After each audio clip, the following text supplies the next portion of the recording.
আজ বানাবো কালো জিরে কাঁচা লঙ্কা দিয়ে বোয়াল মাছের পাতলা ঝোল। জন্য দেখো প্রথমে কড়া গরম করে কড়াই সর্ষের তেল দিয়ে দিলাম। পর একে একে নুন হলুদ সর্ষের তেল মাখিয়ে রাখা বোয়াল মাছগুলোকে ভেজে নিলাম। দিয়ে ভাজার কারণ হচ্ছে এই মাছ ভাজার সময় খুবই তেল ছিটকায়, সাবধানে ভাজতে হবে।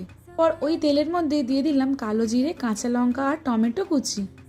টমেটো আর কাঁচা লঙ্কাটাকে হালকা হালকা ভাজা ভাজা করে এরপরে দিয়ে দিতে হবে আদা বাটাটাকেও টমেটো কাঁচা লঙ্কার সাথে হালকাভাবে ভেজে নিয়ে এরপর একে একে নুন হলুদ লঙ্কার গুঁড়ো জিরে গুঁড়ো আর সামান্য স্বাদ মতো চিনি দিয়ে ভালো করে মশলাটাকে কষিয়ে নিতে হবে। মোটামুটি কষিয়ে আসার পর এর মধ্যে দিয়ে দিতে হবে কেটে রাখা লম্বা লম্বা করে আলু। কিছুক্ষণ নাড়ি চাড়িয়ে দিতে হবে পরিমাণ মতো জল। ঝোল ফুটে উঠেছে, আমি ভেজে রাখা মাছগুলোকে কড়ার মধ্যে দিয়ে দিলাম।